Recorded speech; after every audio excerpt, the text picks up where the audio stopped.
How's it going, everybody? Back here, another video, well, a series of videos. This week and this weekend is going to be super busy for the channel, and I hope you guys are along for the ride.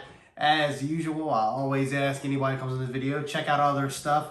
Leave some likes, leave a like on this video, and hopefully we get a sub from you. We enjoy doing videos over here at the Deadhead 96 YouTube channel.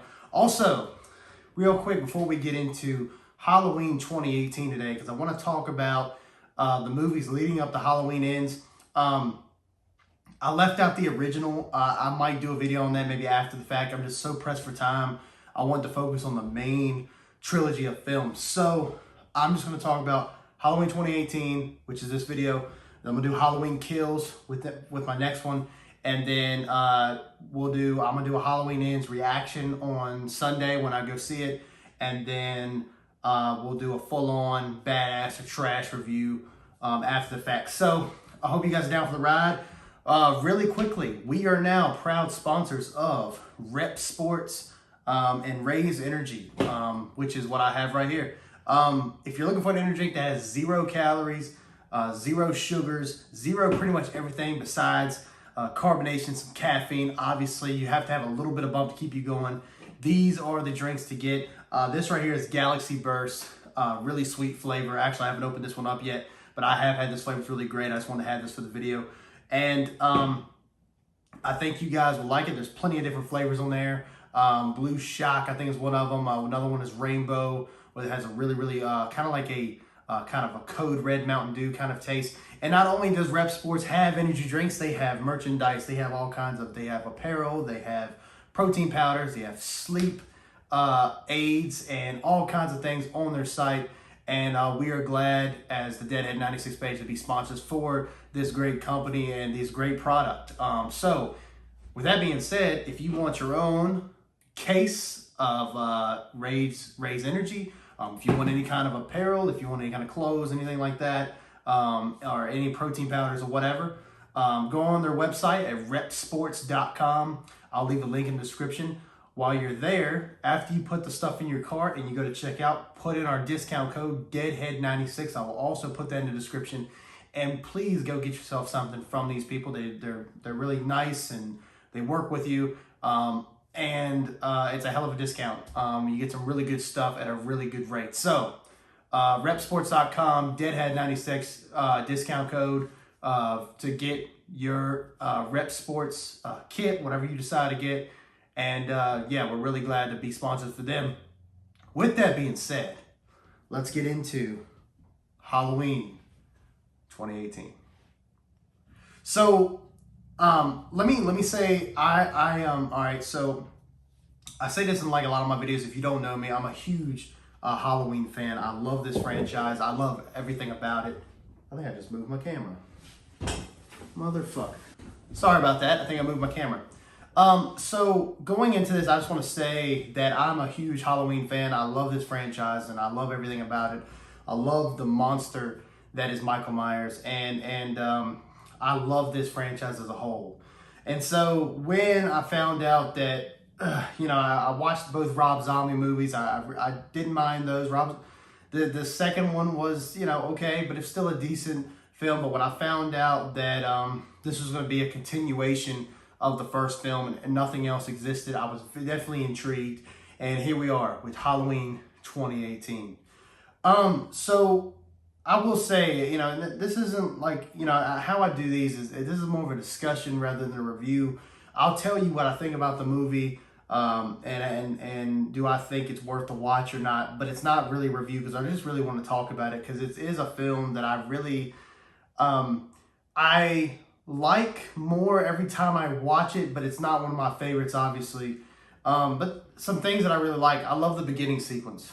I do like that, even though it's a little edgy. With the two reporters, they come to Smith's Grove, I think that's what it's called, and that's where Michael's been for the past 40 years. Because again, after the first Halloween movie, Michael is at Smith Grove for 40 years, where Dr. Loomis studied him. And these two reporters, they are investigative journalists. They go and they find Michael and they agitate him by having the mask right in front of him. And you hear everybody, all the other residents of Smith's Grove start to kind of laugh maniacally and really start to lose their minds because of the spirit, I guess you could say, of Michael Myers is strong. You know, that's kind of how I took it, and I really like it. Say something, and then it cuts to the credits, and I thought that was really, really great. Laurie Strode, man, she's a person of, she's had a lot of grief. She's locked herself away from society. She lived in the woods by herself. She's had a couple of marriages. She's lost them. She lost custody of her kid when she was raising her daughter. She's got a granddaughter now, and the daughter, Laurie Strode's daughter, doesn't really want a whole lot to do with her because I think she's feel like she's so she's living with this fear that Michael is coming to find her, and she had to deal with that her whole childhood, and she didn't want her granddaughter to deal with that as well. So Laurie's in a very interesting place that we haven't really seen her before. I kind of think of like in Halloween H2O, right? We don't see Laurie Strode. So it's been like 20 years since the original movie, and so when we see Laurie Strode, she's kind of moved on. She's like a dean of this college, and her son goes there, and everything's all good, but she's still having this fear of that night in 1978. And so in this, she's just gotten hardened, and because she's become hardened, she's turned a lot of people away. So Michael escapes the bus thanks to the help of the new Loomis, I guess you could say. And that's where things go batshit crazy. I love when Michael he gets to the garage and he kills the one mechanic and gets his jumpsuit, and then he kills the investigative journalist while they're at that specific garage, which is kind of is a coincidence, but he does get his mask, he puts it on. Really good stuff, man. I really love that because I think that, I think Halloween's been kind of in this weird limbo, over the years. They haven't been as good. It's just like with every slasher, these big slashers, like you got these Nightmare on Elm Street and Friday the 13th and Hellraiser, and as the movies went on, they got worse and worse and worse, and some of them to me have become like cult classics. Like for me, I like Halloween Resurrection. I know how stupid it is. I mean, Busta Rhymes doing kung fu to Michael Myers. Okay, I know it's kind of out there, but still, it's an enjoyable film, and the parts that have Michael in it, where the carnage begins, I love it. Halloween H2O is another one. A lot of people say it's pretty much Scream with the Halloween coat of paint. And I mean, that's fine. I like Scream, and I like that movie. So some of the movies that came out later were decent. But the franchise has been kind of in limbo. So it was really cool to see Michael being used to be scary again. In this movie, I felt that they did a good job with really bringing back that Nick Castle feel to the way Michael moves. Like James Jude Courtney, he plays Michael Myers in these past few films, and this guy really does a good job of having the same mannerisms as Nick Castle did back in 1978, and it's really, really impressive. And honestly, to me, he's my favorite Michael Myers we've ever gotten. I think that the way he moves, the way he carries himself, he's terrifying. And when done right, especially in 2018, really pretty freaky. I'm kind of skipping around here. I love the sequence in the house where Laurie, she's got her house freaking decked out in security measures, and she's going through each room looking for him. She's got the rifle up, she's looking for him. That part was so tense because you knew he was there, but you didn't know where he was at, and he's hiding in the shadows. But he's he's in the dark, and I just love that kind of, that really stealthy kind of feel of Michael, the real boogeyman feel to the character, to the monster here.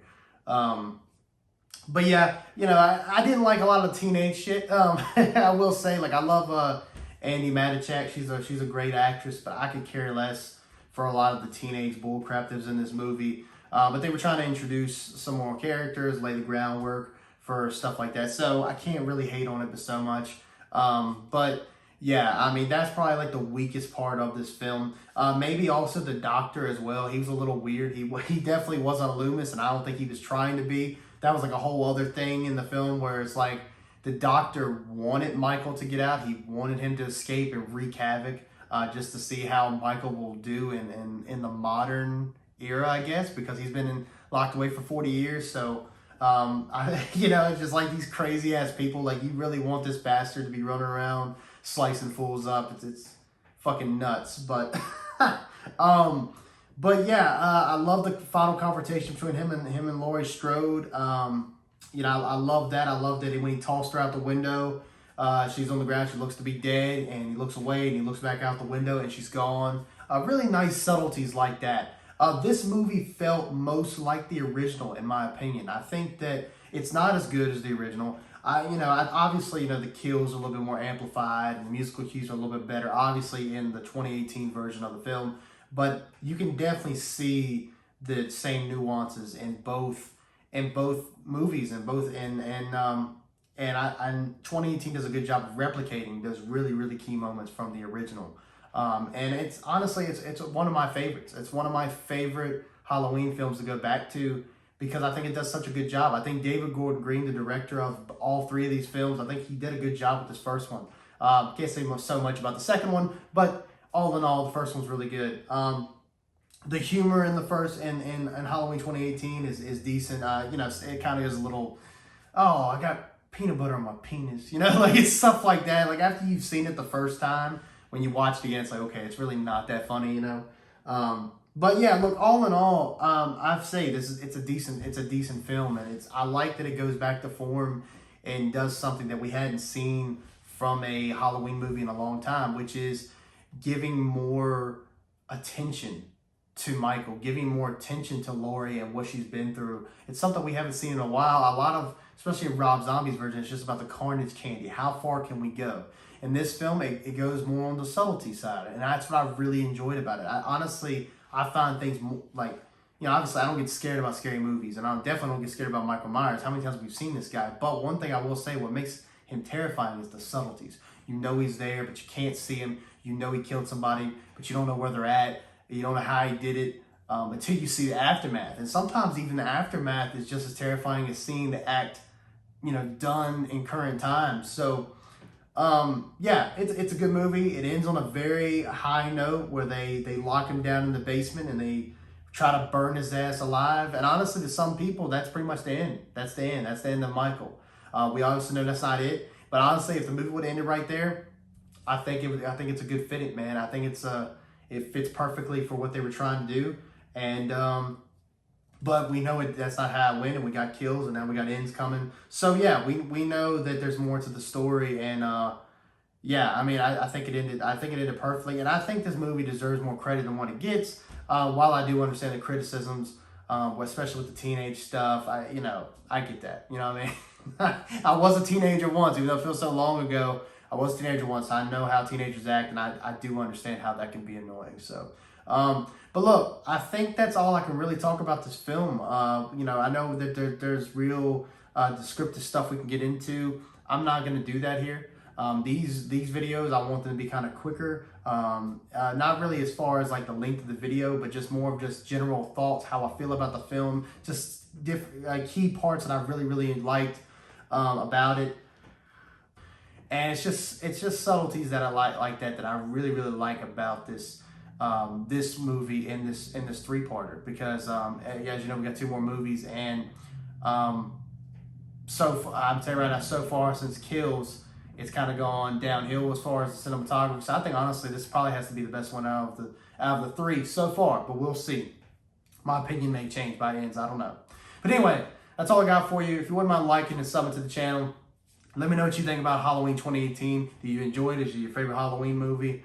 I tend to think a lot of people probably would say no, but I will say it's a really nice return to form after getting that Rob Zombie era out the way. Not that it was bad, but just to get this return to form and having more subtlety and horror. And I think that's where it succeeds, is the quieter moments, and not exactly seeing the kills all the time, but more of seeing the aftermath. So so that's all I got for you. Stay tuned for Halloween Kills video next, and then Halloween Ends reaction, and then Halloween Ends Badass to Trash, where we'll break down that movie, and I'll let you know if it's ass or if it's badass.